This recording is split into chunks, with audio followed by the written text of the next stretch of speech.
Bom, gente, para começar, né, como combinamos agora há pouco, queria saber de vocês inicialmente a impressão, né, que vocês tiveram em relação ao filme e como que o filme conversa com a atuação profissional de vocês dentro dessa temática. Podemos começar pela Cláudia e a gente vai voltando. Eu fiquei bem impactada com o filme. Eu não sabia dessa negligência total, né, em relação às mulheres, especialmente ali naquele começo, que nem a definição da própria doença incluía mulher, né? E acho que essa negligência ainda continua hoje, né? Eu acabei de fazer uma matéria recentemente aí sobre testes clínicos envolvendo mulheres. E ainda somos a minoria. Os medicamentos ainda são feitos baseados apenas em homens. Então, isso não se restringe só à AIDS, né? Ainda temos muita luta aí pela frente. Na cardiologia, os últimos ensaios clínicos, só 1/3 dos participantes de ensaios clínicos são mulheres, então, né, é formada por mulheres. Então, é uma luta que vai muito além da questão da AIDS, do HIV. E, ao mesmo tempo, a luta dessas mulheres, a gente vê que o resultado, né, o que isso influenciou de acesso à medicação. Eu fico pensando que o jornalismo também contribuiu bastante. Eu lembro, no começo da epidemia aqui no Brasil, o quanto o ativismo, junto com o jornalismo, foram importantes para a gente conseguir a estruturação do Programa Nacional de DST-AIDS, que está sob ameaça atualmente. Então, assim, acho que em vários momentos se cruzam, assim, a questão do ativismo e do jornalismo de saúde. Bom, primeiro, obrigado pelo convite. Eu trago muito mais opiniões técnicas a respeito desse assunto e um pouco da vivência que a gente tem lidando com pessoas que vivem, que é o nosso dia a dia. Oferecer para eles as melhores formas de combater o vírus, combater a epidemia, cuidar da saúde. O filme navega, faz um relato de várias experiências em diversos países, diversas localidades, de pessoas, de mulheres que foram confrontadas com o diagnóstico da infecção pelo HIV. E mostra como que, a Cláudia apontou bem, elas foram assim, horrorosamente marginalizadas da discussão inicial. Elas foram colocadas de lado e, durante uma boa parte do processo, a escolha do que fazer com as pessoas se baseou, de fato, na experiência de homens que contraíram a infecção. A gente vê que elas têm uma dificuldade, especialmente em algumas das localidades onde foram feitas essas entrevistas e esse documentário, dificuldade de negociar, de se apoderar das decisões no combate à infecção, como também nas formas de se protegerem, de se infectarem eventualmente pelo vírus. Isso é uma coisa muito difícil. E aqui foram dados vários exemplos, a gente pode comentar um pouco mais sobre isso, mas mostra como que o HIV também ele se traduz, a epidemia de HIV/AIDS, numa doença social também, na forma como que ela é disseminada, na forma como as pessoas reagem e quais os instrumentos que ela tem para combater a epidemia nos diversos lugares. E é um documentário extremamente bem feito, inteligente, provocador para todo mundo que está assistindo, porque com isso consegue absorver elementos de uma certa forma, eu sei que é muito difícil, mas de uma certa forma se colocar do lado dessas pessoas que estão enfrentando o diagnóstico e o tratamento, ou mesmo a prevenção, para não adquirir a infecção pelo HIV se não tem o vírus. E depois, no debate, acho que a gente pode conversar mais sobre esses aspectos, né? Boa noite. Tá? Acho que é isso, né? Primeiro, obrigada pelo convite e pela presença de vocês também. Eu acho que ver essa sala mais vazia, né? Eu tenho vindo em outros filmes, mostra muito a resposta que a gente ainda não tem para a epidemia, né? O quanto que a gente precisa, de fato, criar espaços para que esse diálogo aconteça.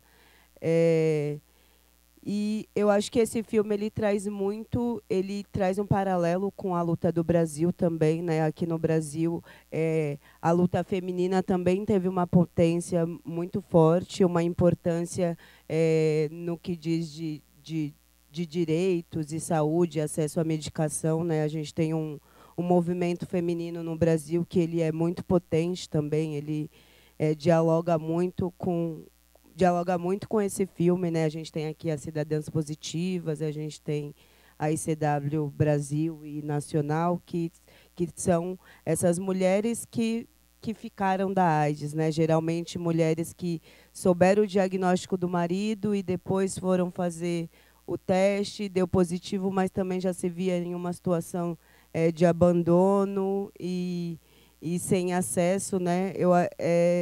Fala muito de violência esse documentário, né? Fala muito de conquista, mas fala muito de violência quando violência obstétrica, né? Principalmente falando dos corpos negros, como que uma mulher é diagnosticada e aí o útero dela é arrancado e aí a gente para pensar que isso de fato ocorreu muito tanto no Brasil quanto em outros lugares, né?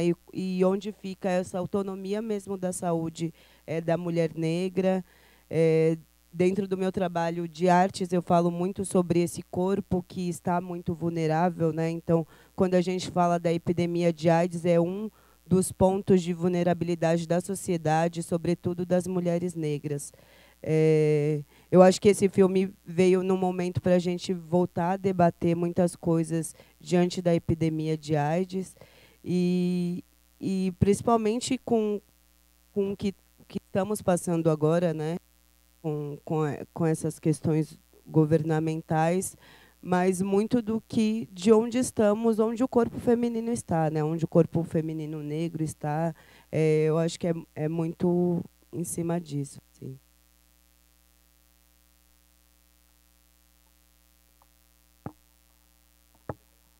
Alô? Perfeito. Eu queria, através dessa primeira fala de vocês, puxar um ponto que a Cláudia levantou sobre o jornalismo, a importância da comunicação, né, o impacto, né, que algumas reportagens tiveram lá atrás, no início da epidemia. A gente teve, por exemplo, aquela capa icônica da Veja, né, com o Cazuza, todo mundo lembra, enfim. E esse tema, com o passar dos anos, ele foi ficando um pouco esquecido na mídia, né? A gente parou de falar tanto de AIDS quanto falávamos no passado. Que análise vocês fazem do impacto do jornalismo lá atrás e o que podemos, né, como comunicadores, né, como levar essa informação hoje em dia, né, no século XXI, 2019?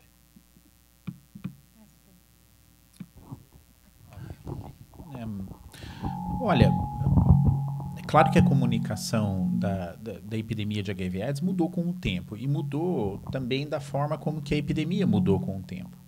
A gente, no passado, enfrentava problemas mais aparentes, mais agudos, porque não se tinha tratamento e era quase que uma sentença de morte dar o diagnóstico da infecção pelo HIV.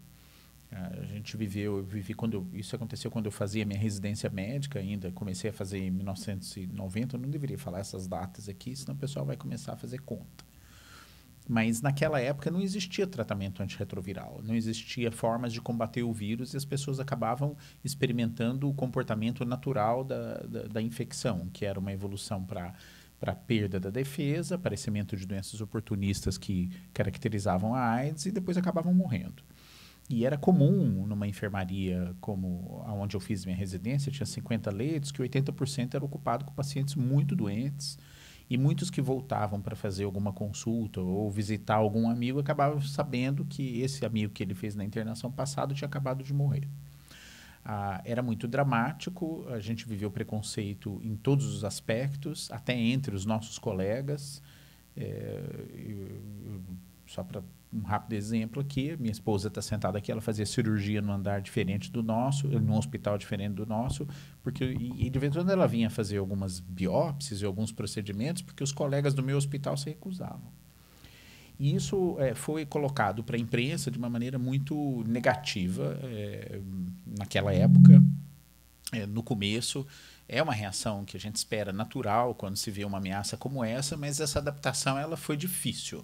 E as pessoas viveram um preconceito tremendo, a doença era cercada do símbolo morte, do símbolo sofrimento, e etc. E, além disso, o preconceito que ela carregava, porque a primeira população que foi mais acometida foi a população de homens gays, e isso até deu o nome de peste gay lá para trás, no começo dos anos 70, que foi horrível, etc.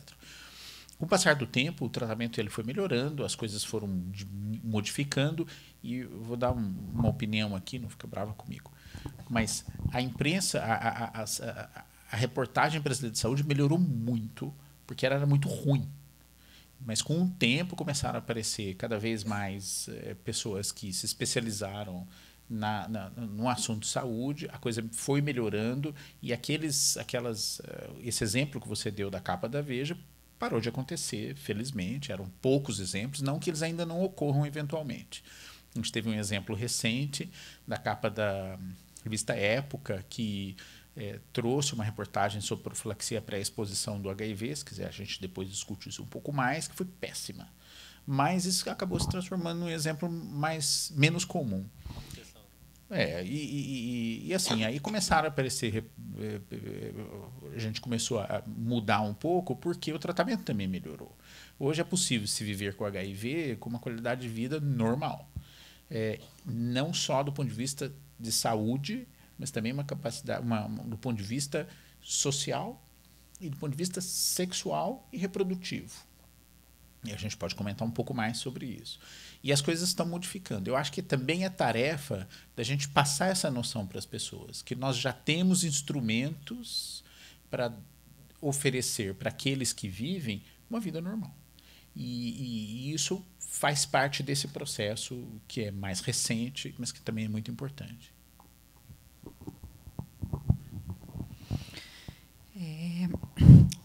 Então, eu acho que eu concordo totalmente com você. Acho que o jornalismo de saúde evoluiu bastante. Quando a gente vê ainda reportagens como essa que você mencionou, em geral, não é o jornalista de saúde que faz, é o de comportamento, enfim, não é alguém especializado na área.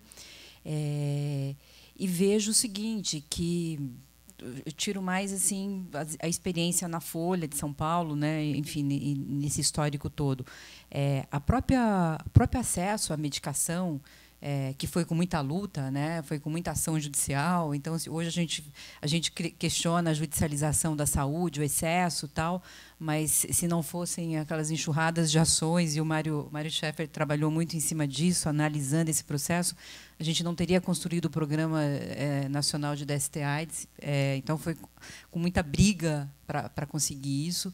Então, assim, acho que teve participação, no caso do jornalismo, em alguns veículos em específico, que foi muito importante.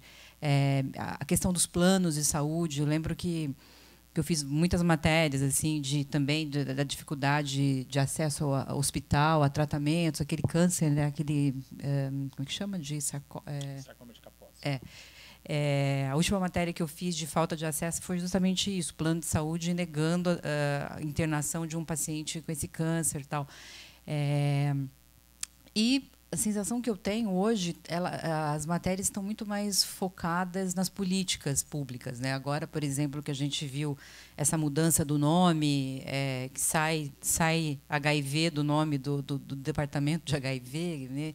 E esse medo todo de que isso vai refletir no acesso, tal, foi muito bem questionado pela imprensa de uma forma geral. Acho que está todo mundo atento a isso. E, enfim, eu acho que, sim, tivemos muitos problemas, mas também tivemos coisas positivas. Eu acho que... Voltou. Foi. Eu acho que a imprensa ela vem caminhando junto com a epidemia, assim, né? Eu também afirmo várias falhas, né, do passado, assim, e que eu acho que falhas que conduziriam diferente, né? E como ainda acontece, não sei, eu tenho uma experiência, eu nasci com HIV no início da epidemia, então eu acompanho isso de dentro do meu corpo, né? Então, eu mesma já dei algumas entrevistas que foram publicadas de maneira que eu não gostei, eu entendo a emoção e a nossa cultura do drama, né? E de expor as coisas num lugar é, que pode ser mais direto, e aí a gente tem uma criação, né, de passar as histórias com mais dramaticidade e menos foco, né? Eu tenho a impressão que a AIDS foi um tempo disseminada de uma maneira sem foco, né? Não só assim prevenção ou tratamento, mas quando falar uma pessoa vivendo com HIV entra num lugar do lúdico, do quase irreal, né? Como se fosse um conto de fada. E agora a gente consegue minimamente falar mais direto, né? E também a gente tem outras vias para se falar, né? A gente tem várias plataformas que possibilitam que a pessoa fale por si mesma, né? Então eu acho que isso é um dos caminhos. E também a gente não tem a gente tem um ponto de vista que ele é muito mais amplo agora, né? A gente não fala, também não é de um lugar só jornalistas e medicina e população, é uma coisa muito mais disseminada, as experiências são disseminadas, né? As conquistas são vividas de cada maneira, então eu acho que a gente está num lugar hoje que tem muito a ver com tudo que passou no filme, né? Com todo esse passado, embora não tenha mostrado nada do Brasil, tem a ver com esse processo, né? Hoje conseguimos, sei lá, a primeira vez na mostra, então é sobre passos que vêm sendo dados de muito tempo atrás, e de fato a gente vivia num contexto que antes de eu nascer era num contexto que não se sabia de fato o que era a AIDS, né? Então o que foi propagado foi o que se achava que era, e hoje eu tenho 30 anos e não se esperava 30 anos atrás que eu estivesse aqui falando de mim mesma, né? Então acho que são esses processos. E eu não sei se vocês concordam, mas eu acho que uma das coisas mais bacanas do filme é mostrar o paciente, né, dar voz a quem sofreu, né, e quem não tinha voz, às vezes no jornalismo, nos clinical trials, enfim, né, mostrar a realidade dessas pessoas. E eu queria saber de vocês, cada um na sua área de atuação, qual que é o nosso papel, a nossa missão para dar voz a essas pessoas, enfim, no jornalismo, no consultório, no ativismo, enfim, nas redes sociais, como que a gente conseguiria melhorar isso aqui no Brasil? Alguém quer começar? No jornalismo é através das histórias, né? Eu acho que quando eu lembro a última história que eu escrevi com um paciente vivendo com HIV, é uma senhora que já convive há 20 anos com o vírus e está com 80 e poucos anos, e que chegou a ter AIDS, e ela descobriu por conta disso, né? O marido já tinha morrido, ela imagina que tenha sido infectada pelo marido e imagina que ele deve ter morrido sem saber, porque ele teve um infarto fulminante e morreu.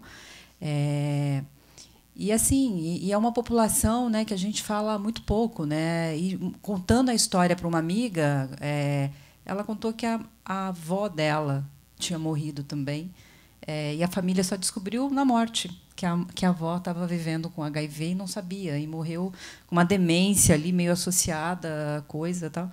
Então, assim, é uma outra população ainda meio invisível, essa dos idosos vivendo com HIV, AIDS, que eu acho que ainda precisa ser falado, mas essa população não tem voz. Enquanto a gente tem, né, o movimento, né, dos homossexuais, dos jovens vivendo, mas a população de idosos quase não aparece. É incrível, assim, e é uma população bastante numerosa, né, Esper? O que me chamou muita atenção também, Cláudia, que você vê que muitas das pessoas que estão cuidando das pessoas que vivem com HIV também têm HIV. E isso é uma coisa que eu também aprendi na minha carreira. Médico acha que sabe tudo. E muitos deles acham que eles estão ali representando Deus. E que as decisões que eles tomam são as mais sábias possíveis. E o que eu percebi foi que não foi minha carreira de cuidando das pessoas no dia a dia que me fez melhorar como médico e perceber que isso tudo era mentira. Mas foi quando a gente engajou em pesquisa na Faculdade de Medicina da Universidade de São Paulo e nós fomos empurrados para ter um diálogo mais próximo com a sociedade e com as pessoas que vivem. Aí que eu aprendi que eu não sabia nada. Porque na hora que você abre o ouvido para escutar o que as pessoas estão pensando, vendo e qual que são as expectativas delas, aí que você percebe que, muito provavelmente, várias das coisas que a gente julgava estavam erradas. E só as pessoas mesmo que vivem com o vírus ou aquelas que estão sob risco de contraírem a infecção que vão dar para você a impressão correta de qual é a melhor forma de você praticar a melhor medicina. E esse é um ensinamento que vem desse documentário. Engajar a população nesse trabalho é a melhor forma da gente fazer uma medicina melhor, fazer a Cláudia deu o exemplo de reportar essa situação melhor, isso eles fazem tão melhor que a gente, né, os jornalistas, etc. E fazer uma ciência melhor, que também é o que a gente faz, tenta fazer na Faculdade de Medicina da USP. E eu acho que, quando fala assim, dessas populações, né, e, de fato, os idosos estão em outro lugar, em várias questões, mas como encarar como uma epidemia social mesmo, né? Eu acho que ainda a gente está, faz um tempo, falando sobre isso, mas a gente ainda não está ativo nisso, né? De fato, a gente ainda vive o estereótipo da epidemia, né? Por mais que a gente avance, por mais que a gente fale, por mais que a gente conte depoimentos, mas a gente ainda vive e as ações são geralmente feitas para um público específico ainda. A gente ainda não pauta o HIV a todo momento, mas de fato falta a gente pegar como uma epidemia social, né? O quanto que a gente precisa encarar isso e aí começar a lidar com isso vendo as vidas, né? Todas as vidas, porque todo mundo está vulnerável, né? Não existe pessoas que não estejam vulneráveis ao HIV, existem pessoas que estão de alguma maneira se prevenindo, mas todos estamos vulneráveis. Eu sou das artes, então a minha experiência é exatamente a minha vida, né, diante do HIV. Eu coloco isso nas artes, mas não é total o meu trabalho. Mas de experiência, de existência, eu tenho aprendido a dialogar com as pessoas diferentes e, sobretudo, com os médicos, né? Porque a gente vem... a gente tem um diagnóstico, especialmente eu que tive o diagnóstico na infância, a autonomia disso demorou muito para eu alcançar, assim, muito dentro de eu entender o meu corpo com as medicações, de eu saber dialogar com isso, de eu entender o meu período menstrual e as medicações, e são todos os processos que eu ainda estou entendendo, mas eu consigo dialogar com a minha médica, e isso, muita briga, muita rebeldia na adolescência. Passei por muitas coisas para entender que eu posso ter autonomia sobre mim e sobre o meu tratamento e sobre minha saúde no geral, né? Mas isso falta nas mulheres em geral, né? Uma autonomia da saúde, um entendimento das epidemias mesmo, né? Então, eu acho que dentro desse processo, e que é o que esse filme mostra também, né?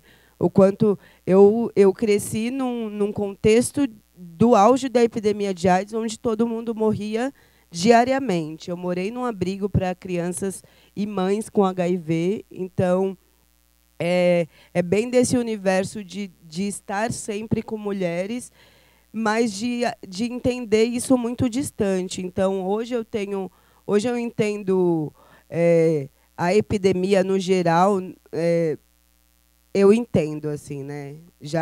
já me questionei, já tentei entender em outras maneiras, mas hoje eu entendo que é um vírus, e aí eu entendo como o vírus age no meu corpo, eu entendo, eu sinto, eu vejo desde que eu nasci, mas eu entendo muito mais agressivo como a epidemia me atinge socialmente, né? E sendo uma mulher negra, atinge muito mais.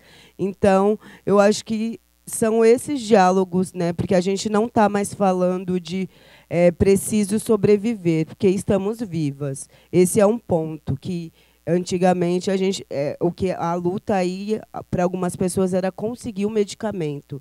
Então, de fato, alcançamos isso. Mas socialmente ainda temos que traçar novas rotas, assim, creio que sempre, né? Ainda há muito estigma e preconceito, Micaela? Queria que seria interessante você relatar, só completar o que você estava... Muito. Eu acho que, da minha experiência, nós dois temos muitas falas desde a minha adolescência. A gente já dividiu algumas mesas. Eu estava até assistindo algumas esses dias, com um pouco de vergonha. E, de fato, é um trabalho muito de formiguinha, assim, diante dos avanços tecnológicos que já alcançamos, né? A gente ainda não consegue falar sobre HIV. Assim, eu tenho um trabalho que é uma performance que eu escrevo no meu corpo e as pessoas elas ficam mal, as pessoas ficam mal. Eu estou falando de HIV e aí eu pergunto assim para a sociedade, assim, de onde que vem esse estigma? Porque, de fato, eu não consigo alcançar. Eu consigo cutucar esse estigma, mas eu não consigo alcançar de onde que ele vem de fato, assim, porque existe muito estigma e é uma situação de ter uma sala vazia, porque a temática é AIDS, né? Perfeito. Gente, a gente recebeu já 3 perguntas, mas tem várias perguntas dentro da mesma. E eu vou começar fazendo a primeira que chegou aqui. Perguntaram, né, que o Dr. Esper disse que já existe um tratamento acessível, né, um tratamento antirretroviral, para que a pessoa tenha uma vida normal. Aí a pergunta é sobre o acesso e políticas públicas. Esse tratamento chega a todos que precisam no Brasil e como que é a situação no resto do mundo? O Brasil tem um programa de combate à epidemia de HIV/AIDS que foi reconhecido no mundo inteiro como sendo um programa pioneiro. Nós adotamos, desde 1997, o acesso universal ao tratamento antirretroviral. Essa foi uma coisa super improvável, porque aconteceu durante um período onde nós tínhamos ainda um governo mais conservador, mas o presidente na época era o Fernando Henrique Cardoso, mas quem submeteu eu falo conservador, vocês vão entender por quê. Quem submeteu o projeto para o Senado foi o José Sarney. Ele que mandou para a votação, foi aprovado, o Fernando Henrique sancionou. E isso. Desse conservadorismo, né? Agora, por que isso? Porque houve uma pressão da sociedade tão grande, era tanta gente morrendo de AIDS, e apareceram remédios novos que estavam aos pouquinhos entrando aqui de uma forma muito restrita, que a sociedade empurrou essa agenda para frente, sensibilizou numa época onde a gente passava ainda por crise econômica muito profunda. A gente tinha problema de dívida externa enorme, a saúde pública brasileira é ainda pior do que é hoje, e mesmo assim se conquistou isso. No final das contas, a gente conseguiu fazer, com o tempo, a melhoria desse acesso aos remédios antirretrovirais, não só treinando as pessoas no país todo, como também melhorando os remédios na medida que eles foram saindo, porque o governo brasileiro negocia a compra de grandes lotes de medicação. Nós temos aproximadamente 500 mil pessoas em tratamento hoje no Brasil, é 500 mil de pessoas, isso dá um poder de barganha para o governo para comprar remédios a preços menores do que, por exemplo, são vendidos nos Estados Unidos, muito grande. Mas ainda a gente paga mais do que locais onde tem acesso puro via genéricos, como, por exemplo, na Índia. A gente está numa coisa intermediária. E esse acesso se você põe na balança, ele é econômico para o país, porque o tanto de pessoas que teriam que receber acesso por estarem muito doentes do governo, etc., só do ponto de vista econômico, esquece o humanitário, já é custo benéfico para o nosso país. Só que o Brasil é muito grande, então nós temos problemas em algumas regiões. E, curiosamente, os locais mais problemáticos para acesso a remédio, etc., são no norte do país, no Amazonas, e no Rio Grande do Sul. Não dá para entender por que isso, mas é verdade. Estima-se que no Brasil são 0,4% de pessoas infectadas entre os nossos 200 milhões de habitantes, mas no sul do país, por exemplo, tem projeção para 2%. Por quê? A gente pode passar uma tarde aqui, uma noite discutindo isso, mas isso só reflete que nós temos um sistema desigual. Tem locais que é muito bom, tem locais que é muito ruim. Na média, o Brasil está bem comparado com vários outros países. Mas eu vou aproveitar para dizer o seguinte, que nós já temos instrumentos para estarmos muito melhores que isso. E agora falta mais um empurrão de uma vontade política para implementar medidas ainda mais agressivas e, quem sabe, nós temos instrumento para controlar o avanço da epidemia e, quem sabe, ela começar a reduzir. Isso seria PrEP? Seria uma combinação de coisas. Você tem o tratamento como prevenção. Quanto mais a gente tratar, essas pessoas deixam de transmitir. A profilaxia, a pré-exposição e outras formas já clássicas de prevenção. A gente consegue chegar lá.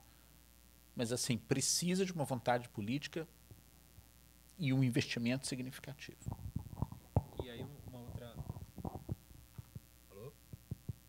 E aí a gente recebeu uma outra pergunta que cita a Lair Guerra de Macedo, que foi uma arquiteta de toda a política nacional. E aí ele pede até um exercício de imaginação nossa aqui, de como, né, ela veria, ou como vocês, né, no caso, veem essa atual abordagem do Ministério e as mudanças que estão ocorrendo nessa política hoje.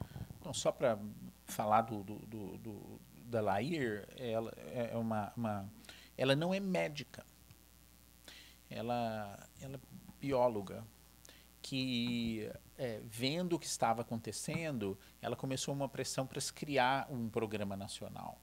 Esse programa nacional foi criado lá atrás, no começo dos anos 90, refletindo a ação da turma de Santos, que tinha uma turma lá que lidava com saúde pública em Santos super agressiva, capitaneada por várias pessoas, mas um deles era o Davi Capistrano, que era um sanitarista da região, que tinha políticas que todo mundo achava que era maluca. Entre elas, a redução de danos. Ele começou com a história, no começo dos anos 90, distribuir agulha e seringa para usuário de droga do Porto. Todo mundo falava que ele era maluco, quiseram bloquear ele de fazer isso, mas ele brigava para fazer essas políticas. E a Lair foi nessa mesma linha, criou-se o programa no fim dos anos 80 ou começo dos anos 90, eu não me recordo exatamente a data, 1989. E a partir dali se construiu uma história. Eu lembro que quando eu fui pela primeira vez no Ministério da Saúde, eu usava fralda ainda, e entrei, era ainda na esplanada do Ministérios, o programa de HIV/AIDS. E um dos prédios era o Ministério da Saúde. E eu subi no 5º andar para ver alguma outra coisa, e era tudo vazio, tinha umas moças ali conversando com a mãe no telefone, que era telefone público, etc. Ninguém batia na porta, gente que não abria, mas o programa de AIDS ficava na sobreloja, que era logo acima do térreo. Você entrava lá, você não conseguia andar no corredor, que era tanta gente, uma efervescência.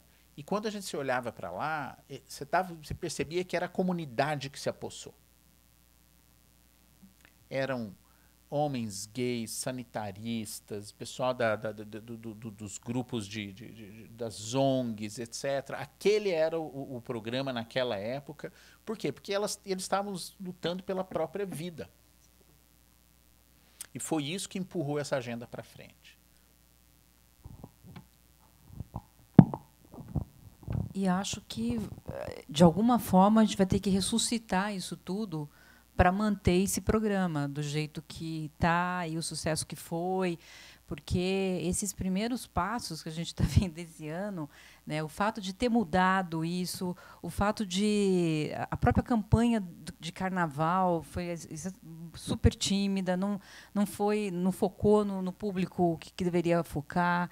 Então, assim, há realmente grandes riscos de retrocesso, e acho que isso que a gente viu lá atrás, essa união de todo mundo, sabe, do ativismo, de médicos, isso vai ter que ficar todo mundo muito atento, assim, para continuar mantendo essas conquistas históricas. Micaela, a gente falou das políticas públicas, do acesso ao medicamento. Como que foi a sua experiência e até hoje, enfim, em relação a esses pontos?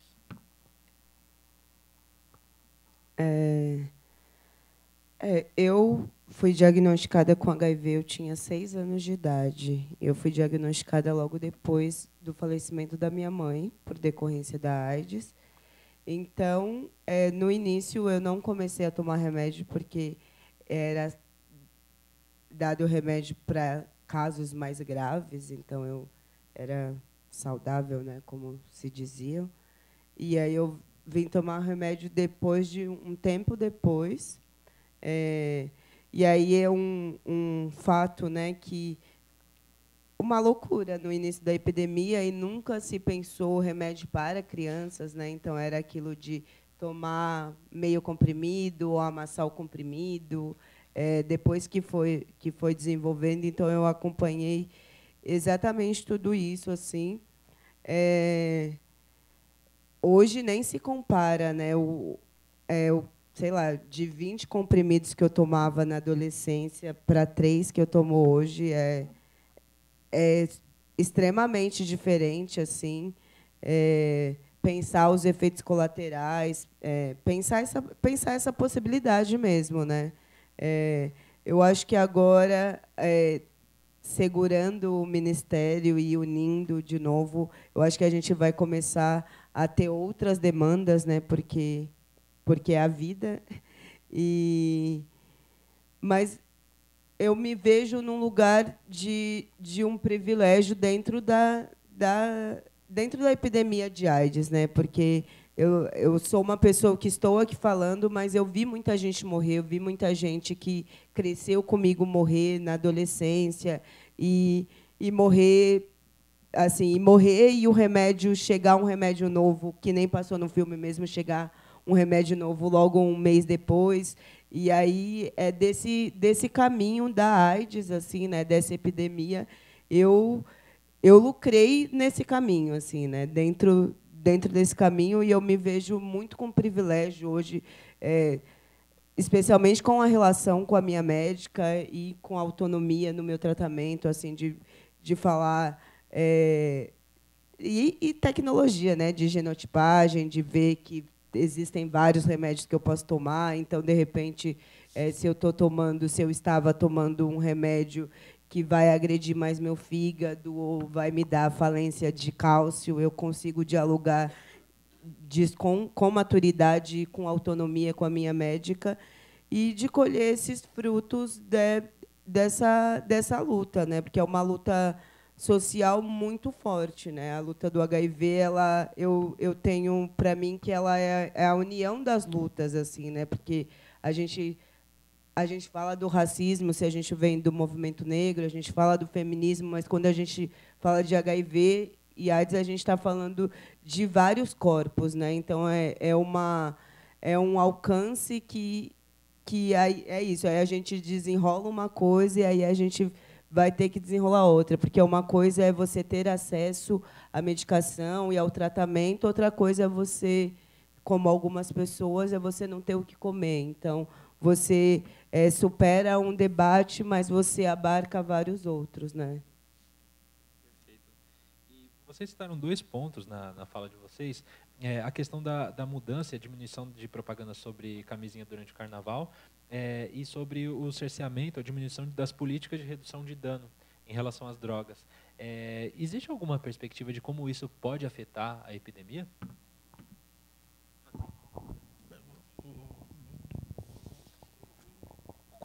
Exatamente o que você perguntou? A mudança da campanha do governo? Da campanha e das políticas de redução de danos em relação às drogas. Conservadorismo, de uma forma geral, Sim. né? Como isso pode afetar?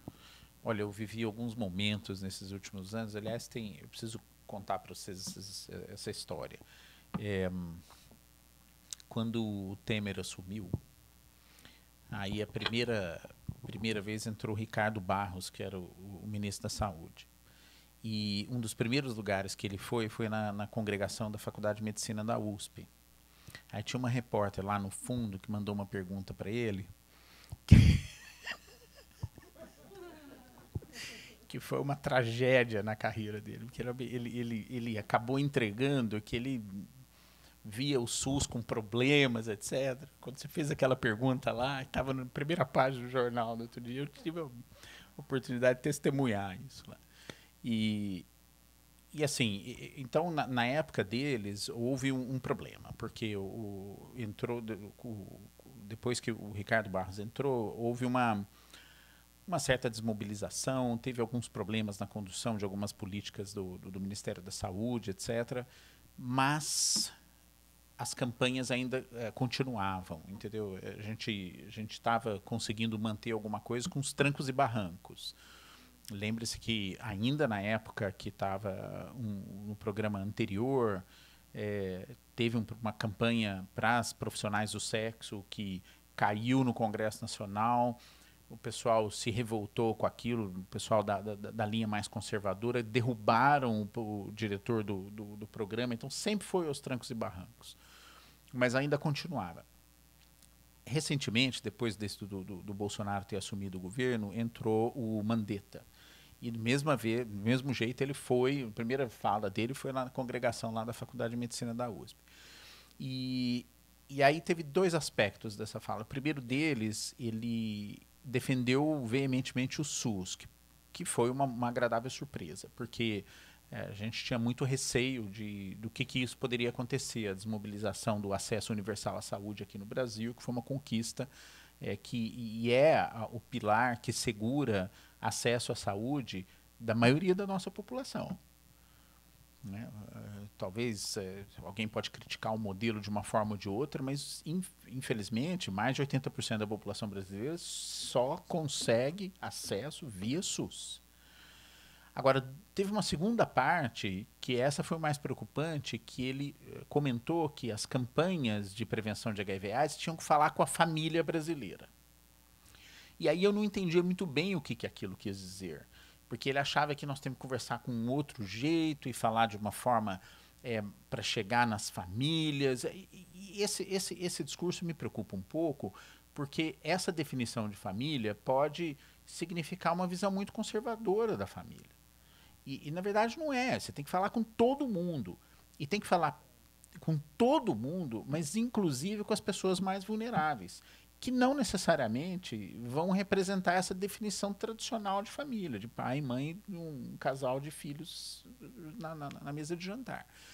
E isso me traz uma preocupação, que eu acho que a gente tem visto que as campanhas e a forma como isso tem sido abordado, etc., perdeu um pouco da sua força. Esse ano a gente não tem visto muito disso.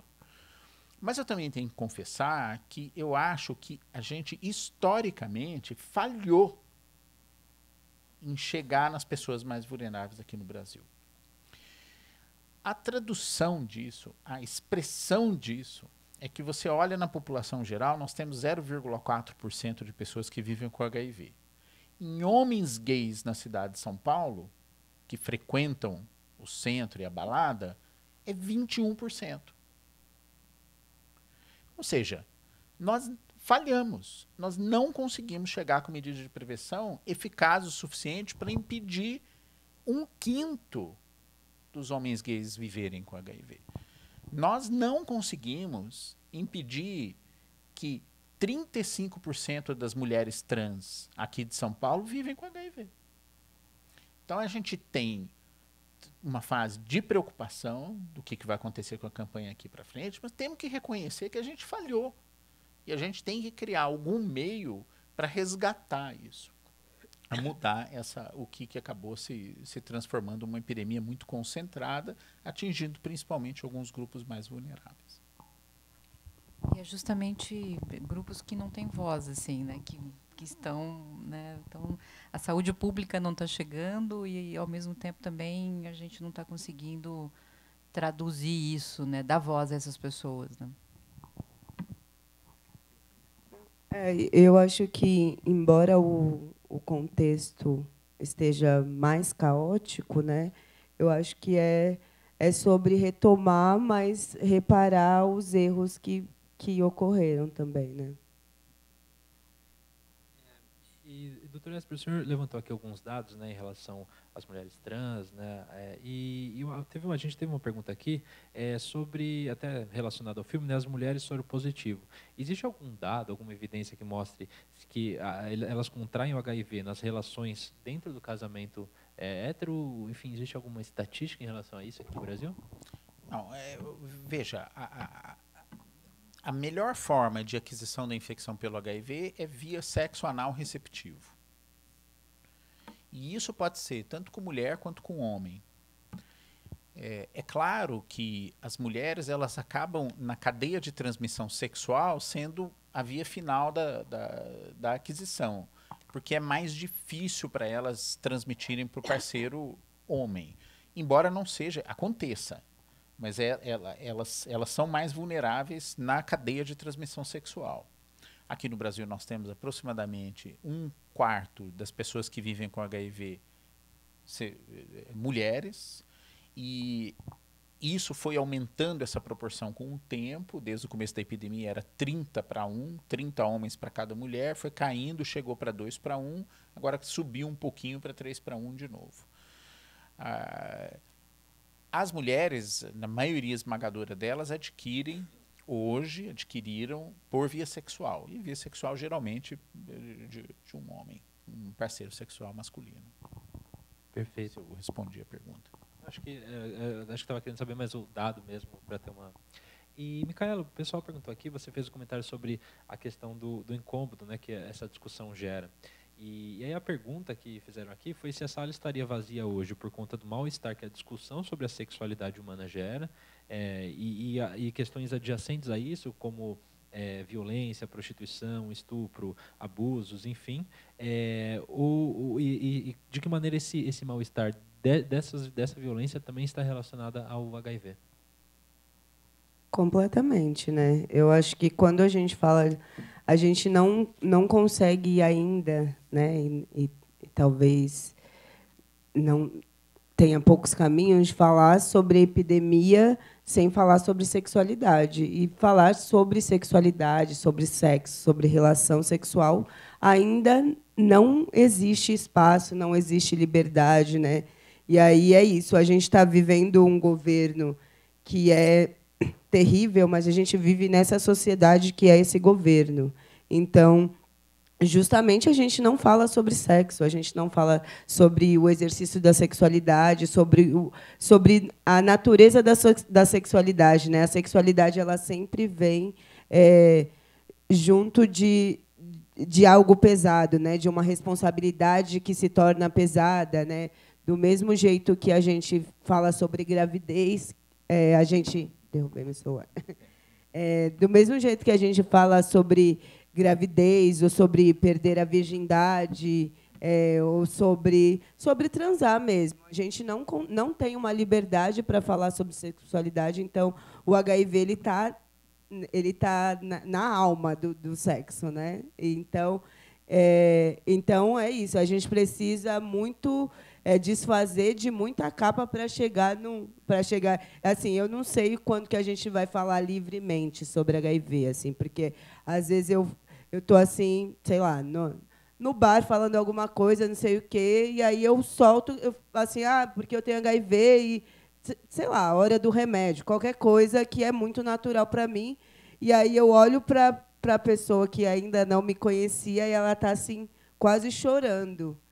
E aí é isso, tipo, é sentar e falar, calma, assim, eu vivo com HIV, mas o que quer dizer esse seu desespero, né? Então, a sexualidade ainda está ligada num desespero que foi construído socialmente, né? E que a gente ainda não se livrou disso. E aí, de fato, não é só a temática HIV que assusta, é a temática sexualidade, né? O sexo assusta num lugar muito bizarro, assim. Sim, eu acho que um exemplo claro e atual disso é a questão do HPV. Né? O HPV, o Brasil tem há 4 anos já a vacinação gratuita no SUS tal, e não consegue atingir o público-alvo como deveria. Só a metade das meninas foram imunizadas por completo e os meninos só 22%. E cada vez mais você vai encontrando cânceres associados a esse HPV. Né? Por exemplo, o câncer de orofaringe, que é o finalzinho da garganta aqui, em homens, no AC Camargo, já mudou o perfil. Antigamente eram homens idosos e com ligação com álcool e tabaco. Hoje, a maioria dos pacientes dele, jovens e HPV, por conta do sexo oral. Então, assim, está mudando o perfil já de certas doenças, com uma vacina no SUS e que as pessoas não vacinam. E a raiz disso tudo está a questão moral, está a sexualidade. A mãe e o pai não quer dar vacina na filha, muitas vezes, porque não, isso vai induzir uma sexualidade precoce. Então, né, é difícil. O pessoal que mandou uma outra pergunta em relação... tem um outro filme aqui da Mostra que fala sobre implantes e como isso é pouco regulado pelo FDA, como algumas próteses, enfim, causam problemas, enfim, tem alguns casos... O filme, aliás, está no Netflix, recomendo para todo mundo assistir. E aí, a pergunta é sobre essa questão da mercantilização e a influência dos laboratórios farmacêuticos na questão do HIV. Como que isso era no passado? Como isso evoluiu? Enfim, que análise pode ser feita em relação a isso? Nossa, esse é um assunto super complexo. Como é que eu vou começar essa história? Eu sou da seguinte opinião: a grande maioria das descobertas que mudaram a vida das pessoas saem das universidades, dos institutos de pesquisa. Esse é um modelo que faz com que a geração desse conhecimento fica nesse universo, principalmente, não que as grandes indústrias não possam fazer também, mas a maior parte vem desse universo. A indústria farmacêutica funciona ocupando o espaço de trazer essas descobertas para a prática, com a ação pautada no lucro.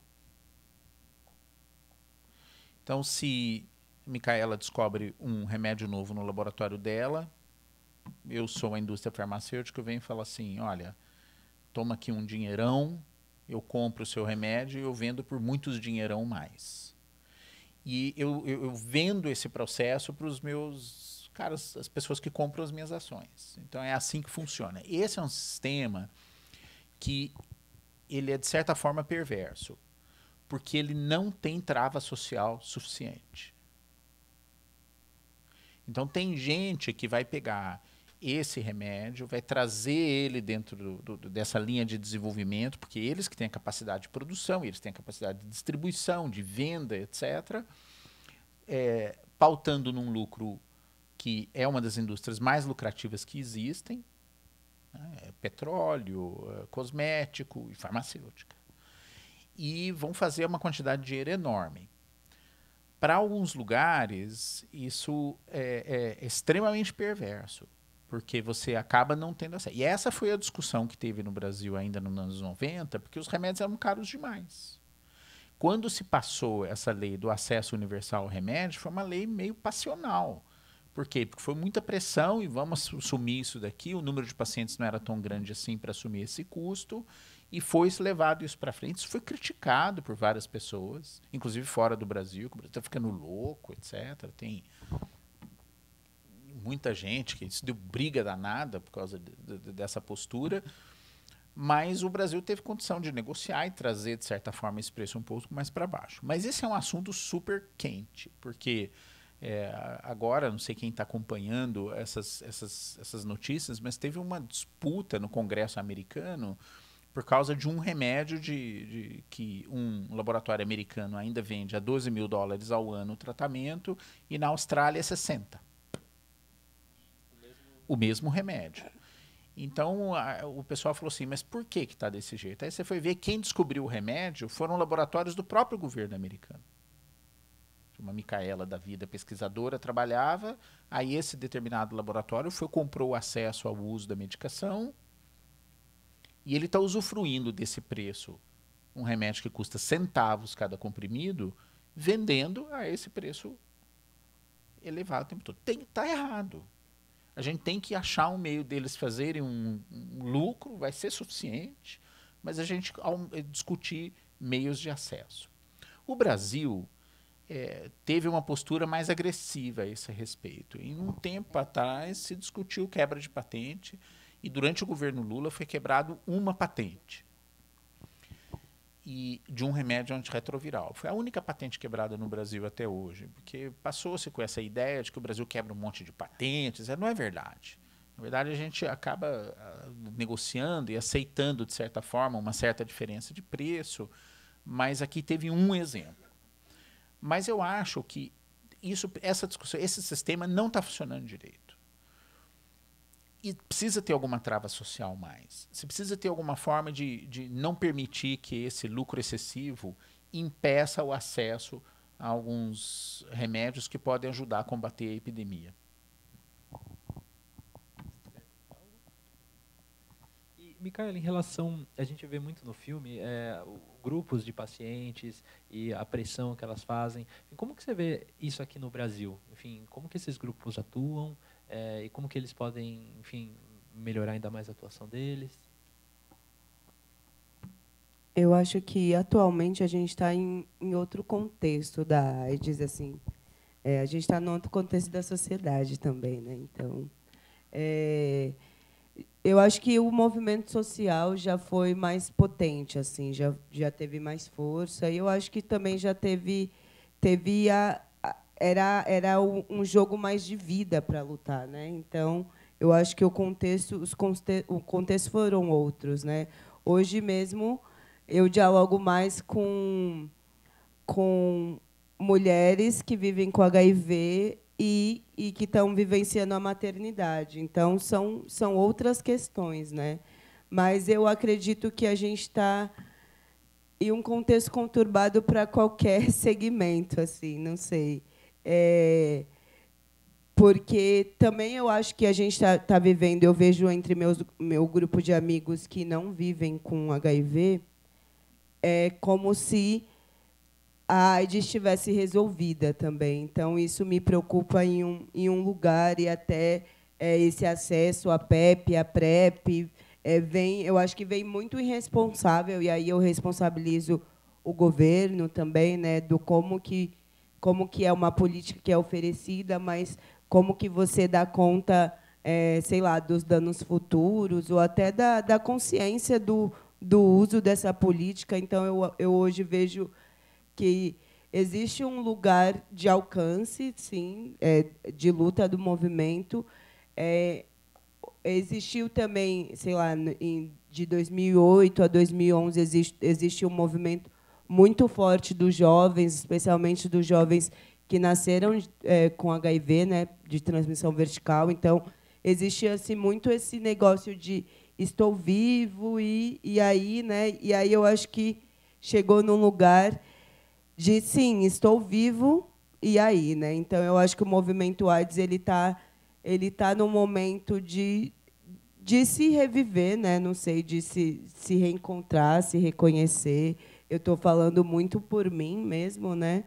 Mas também, da minha parte, existe esse lugar do quanto que você garante uma saúde sexual e reprodutiva para as mulheres, principalmente para as mulheres negras, e do quanto que administra essas novas tecnologias da AIDS, né? Que de fato está vindo como benefícios, mas o quanto que também a gente se responsabiliza e tem mais consciência disso. Eu acho que existe muitos pedidos e pouca consciência, assim. E eu falo de uma população específica, que é a que eu convivo e que eu vejo assim todos os meus amigos fazendo os usos dos meus medicamentos, e isso não entra muito na minha cabeça, e o diálogo e ainda não alcançamos esse diálogo de falar sobre AIDS. A gente não consegue falar, por mais que a gente tenha todos os acessos, o diálogo ainda não é tranquilo, não é evoluído, não é saudável. Agora, uma falha histórica que a gente observa e que está relacionada ao HIV, ao HPV e à sífilis, à gonorreia voltando, é o uso da camisinha. Né? Não deu certo, né, Esper? E por quê? Porque eu acho que as pessoas não perceberam que das coisas mais básicas no instinto humano é sexo. E elas vão fazer sexo. Na hora que dá vontade, você está diante de uma situação, você vai fazer, quer a camisinha esteja, quer não esteja, etc. A segunda coisa é que tudo que interfere no coito tem chance de dar errado. Na hora que você vai ter uma relação sexual, você tem que parar para fazer alguma coisa, a chance de dar errado é maior. Porque você esquece, ou você não quer fazer, ou você acha que aquilo vai atrapalhar. E a camisinha faz isso. Ela é um meio eficaz de prevenção de várias infecções sexualmente transmissíveis, mas às vezes atrapalha a relação. Então, se basear só na camisinha nunca vai dar certo. E isso a gente aprendeu às duras penas, porque em várias circunstâncias se tentou provar que intervenção com camisinha conseguia reduzir, por exemplo, transmissão de HIV significativamente, mas você vê que não consegue, porque você não consegue adesão total, você não consegue proteção em todas as relações, 100% do tempo que está fazendo. Então, durante muito tempo, a gente baseou a prevenção somente na camisinha e outras formas de proteção de barreira, e nunca deu certo. A epidemia continuou subindo do mesmo jeito. O que mais ou menos segurou foi o tratamento antirretroviral. Foi quando a gente passou a usar comprimidos também como prevenção que aí a gente começou a notar uma queda. E isso vem sendo documentado em alguns locais onde o uso de outras formas de prevenção são feitas mais agressivamente com medicamento, em alguns locais. Então já há essa perspectiva. Mas a camisinha ela tem o seu valor, mas ela só pode ser, ela acaba sendo um dos instrumentos, mas não pode ser o único, porque não vai dar certo. E aqui a gente vê o desafio da comunicação, né, de falar da camisinha, da vacina do HPV, enfim. E aí o desafio da comunicação de falar também da PrEP. Eu voltei hoje dos Estados Unidos, estava num congresso. Quanta propaganda assim, de 10 em 10 minutos se fala disso na TV e vendeu o tal do remédio, enfim. Na TV, impressionante. Você já ouviu falar da pílula? Aí o pessoal fala, não é anticoncepcional, é a pílula para prevenir e tal, tá super... E não pode... Posso falar sobre isso? Bom, Estados Unidos. Estou surpreso de você ter visto propaganda na televisão, porque isso é em coincidência com uma matéria que eu vi hoje a respeito de PrEP nos Estados Unidos. O Serviço Americano de Acesso à Saúde não é saúde universal como existe no Brasil. Eles têm um modelo diferente, onde as pessoas se baseiam em seguros de saúde e uma parte da população que não tem acesso, que é uma parte significativa, depende de alguns programas que são dependentes dos estados ou dos municípios. Quando você... Vamos supor que eu sou um homem gay e eu estou preocupado de pegar o HIV. Então, você chega no seu médico e fala assim, olha, eu quero tomar PrEP. Ele prescreve para você, você vai e retira o remédio na farmácia e aí o seu convênio paga o vendedor do remédio. Então, está aí a propaganda. A estimativa de pessoas que precisam de PrEP nos Estados Unidos é de 1 milhão. E somente tem aproximadamente 200 mil tomando. Então, essa propaganda, ela tem um fundo comercial. Há o interesse ali da... Tem. É um fundo comercial. Justamente por causa daquele remédio que eu falei para você, que é vendido a $12 mil. Então, eles querem ampliar o máximo que eles podem para pegar. O que é a cabeça deles? Você tem 800 mil de mercado potencial, vamos tentar forçar uma propaganda para eles chegarem no seu médico e pedir a profilaxia pré-exposição. Então tem um pouco de perverso nessa história, não que essas 1 milhão de pessoas não precisassem de PrEP, elas precisam, porque isso é uma das formas eficientes de bloquear o avanço da epidemia.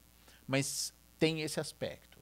Seria muito melhor se você tivesse um plano de acesso a esse remédio a preço baixo, que fosse não motivado somente pelo interesse econômico de vender a medicação, mas atingir esses grupos de profilaxia pré-exposição, que precisam da profilaxia pré-exposição, que é a PrEP, que são os mais vulneráveis para quebrar essa cadeia de transmissão do vírus. E aí, eu acho que tem os desafios de comunicação desse assunto, né? Falamos no começo da reportagem, né, e toda a repercussão que teve em relação a ela. Como falar desse assunto de uma maneira que, enfim, a mensagem correta seja passada para o público que a gente quer atingir? Bom, é um desafio diário esse, né? Eu acho que assim, é se pautar por boas fontes, como Esper, daqui do lado,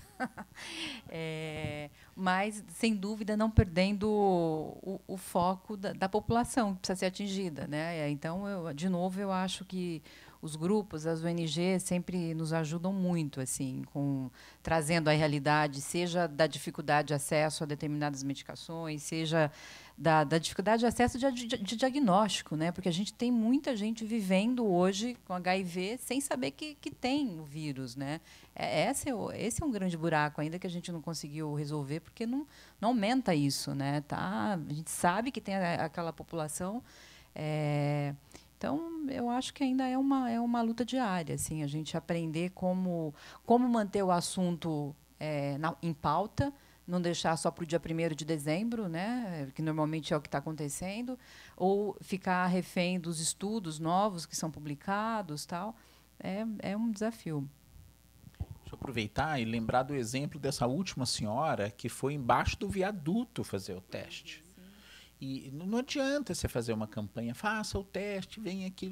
Você tem que ir embaixo lá e pegar a mulher que está empurrando e puxando o carrinho e falar assim, vem cá e faz o teste na hora. Você tem que criar canais para chegar nos grupos mais vulneráveis. Não adianta eu ir falar. Não adianta. Quer dizer, eu tenho que pegar uma pessoa que serve de agente para levar essa conversa. Então, esses exemplos do filme, de pegar pessoas que vivem com o vírus para ir conversar, dar o seu depoimento, falar a linguagem. Eu não consigo conversar a linguagem, por exemplo, das mulheres trans. Eu não consigo conversar com elas da mesma forma que elas conversam entre si. Então, a gente precisa permear esses caminhos. O outro caminho é você socializar esses grupos.